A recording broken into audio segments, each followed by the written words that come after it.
Richard Simmons, who believed fitness was for everyone, dies at 76. Instantly recognizable by his short shorts, sparkly tank tops, and frizzy hair, Richard Simmons was one of the most original, flamboyant, and popular fitness stars of the past 50 years. Simmons died Saturday at his home in Los Angeles, a spokesperson confirmed to NPR. He was 76. Los Angeles Police Department spokesperson told NPR that police conducted a death investigation at an address in the Hollywood Hills. NPR used public records to match the address to a home owned by Simmons. Police did not give a cause of death, but said no foul play was suspected.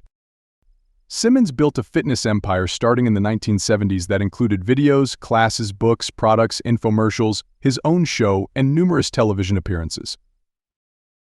It was a good thing that his entrepreneurship coincided with a time when technology was new, or at least new in the 1980s.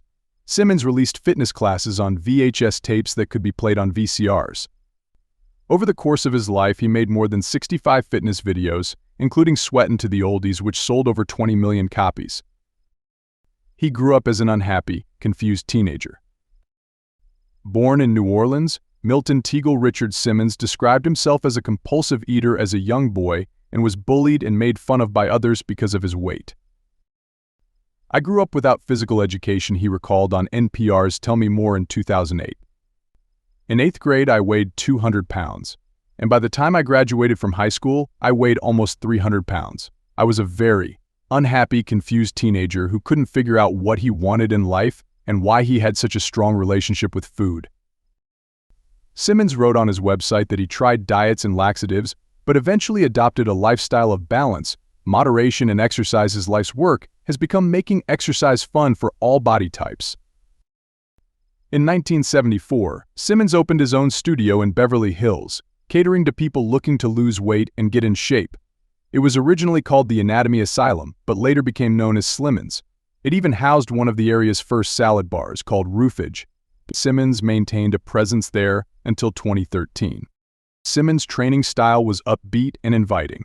In a commercial for one of his popular Sweatin' to the Oldies videos, he raved, "If you're looking for a lively, fun, stimulating, humorous, colorful, exuberant, playful, inspiring, safe, low-impact workout full of kicks, thrills, momentum, fervor, passion, anger, hustle, and action, look no further. This is it." No other fitness star looked like Richard Simmons, and no one else in the fitness videos of that era looked like the people in his classes, according to historian Natalia Melman-Petrella. They were all ages, there were men and women. But most importantly, many would have been considered overweight by the standards of the time. Petrella, author of Fit Nation: The Gains and Pains of America's Exercise Obsession, says inviting fat people to exercise was revolutionary in the 1970s and 1980s. But more recently, Simmons has been criticized for her fat-shaming campaign, Petrella says. "This criticism is not misplaced," she says. "But I also think it is very important to see how the important work he has done to raise people's awareness of who deserves to do sports, who is welcome in the gym, and who deserves to find joy through exercise and in exercise communities." In his 60s, Simmons became a recluse. Many of his fans were baffled as to why this very public and positive person became quiet and did not leave his home.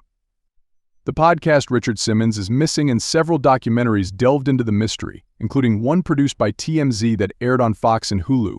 In a 2022 statement, Simmons succinctly thanked his fans.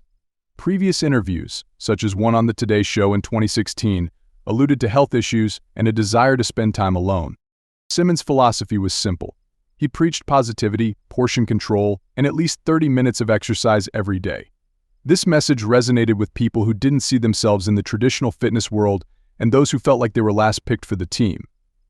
Simmons died Saturday at his Los Angeles home, a spokesperson confirmed to NPR. He was 76.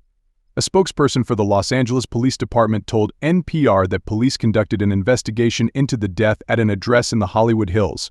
NPR used public records to match the address to an address owned by Simmons.